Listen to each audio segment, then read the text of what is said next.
నమస్కారం గురువుగారు. వాసుదేవ అమ్మ.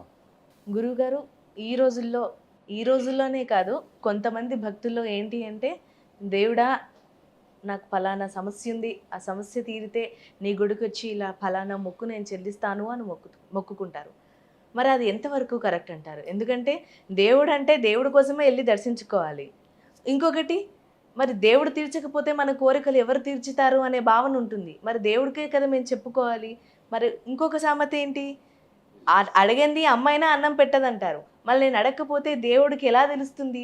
ఇన్ని రకాల ఆలోచనలుంటాయి గురువుగారు. అసలు ఇలాంటి వాళ్ళకి మీరేం సమాధానం చెప్తారు? ఒక దేవాలయంకి వెళ్ళిన తర్వాత ఒకరు ఒక్కొక్కరికి ఒక్కొక్క మనోభావంతో వెళ్తారు. అవును గురువుగారు. నా కుమార్తెకి పెళ్లి కాలేదు, హ్మ్. శీఘ్రంగా పెళ్లి కావాలి, అవును గురువుగారు. నా కుమారుడు మంచి భవిష్యత్తు కావాలి, హ్మ్. మా యజమానికి భవిష్యత్తులో మంచి వ్యాపారం అభివృద్ధి చెందాలి, హ్మ్. నాకు నిత్యం సౌమంగళ్యంగా ఉండాలి, హ్మ్. నేను ఒక బెంచ్ కారులో తిరగాలి హ్మ్.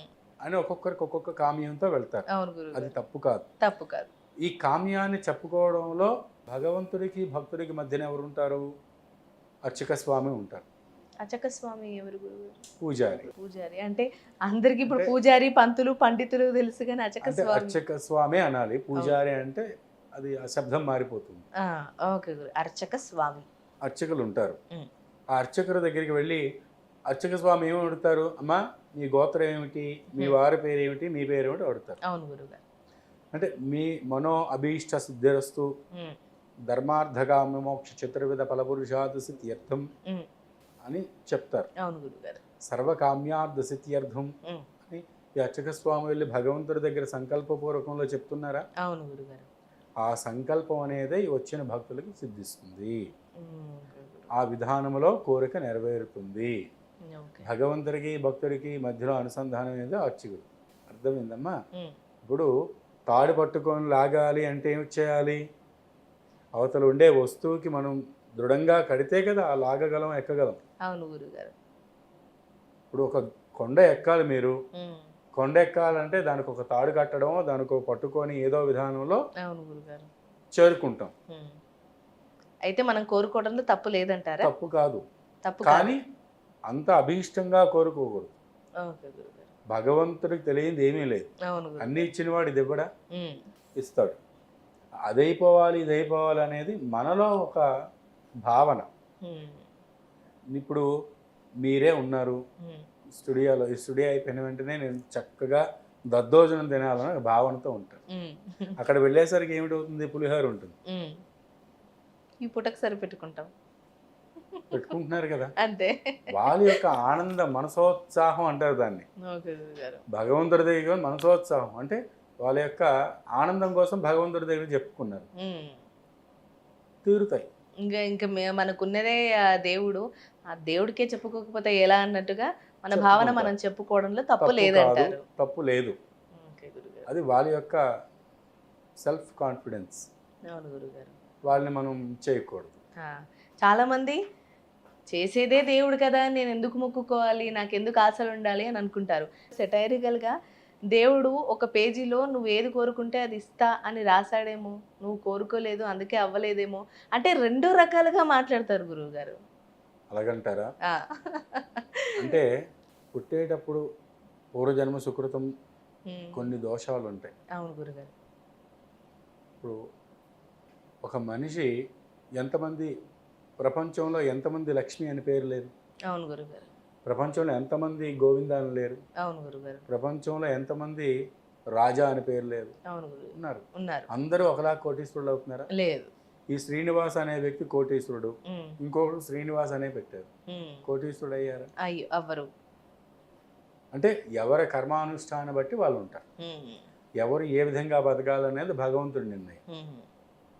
ఆ కర్మని కొంచెం తగ్గాలి అనుకుంటే దేవుడి అనుగ్రహం ఉండాలి కనుక మనం పాటించాల్సిన పూజలు, వ్రతాలు, హోమాలు దేవుడి కృప కోసం.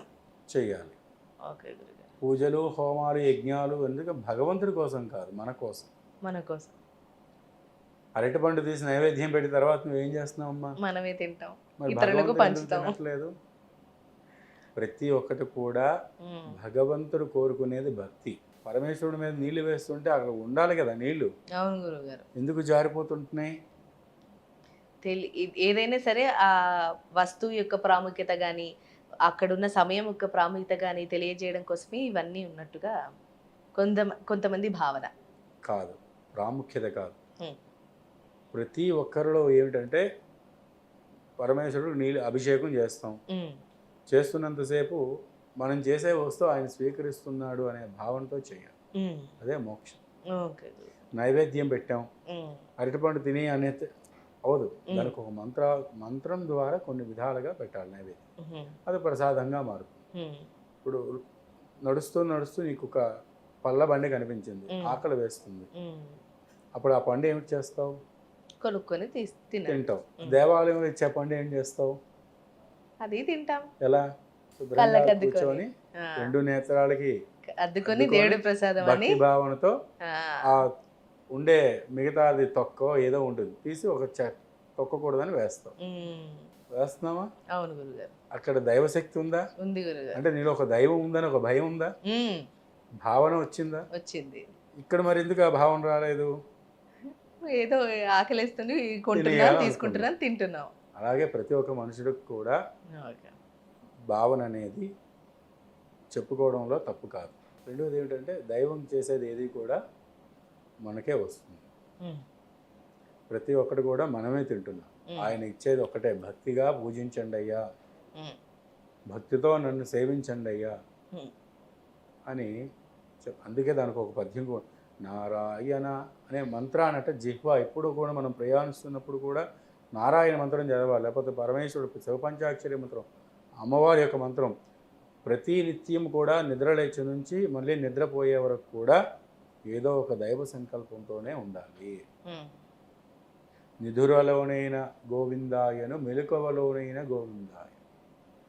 ఎప్పుడైనా సరే మన నాలుక మీద సరస్వతి ఆడుతున్న కొద్దీ ఉమ్. మనకి వర్చస్సు, శక్తి, భావన అన్ని మోక్షము మంచి కూడా ఏర్పడుతుంది.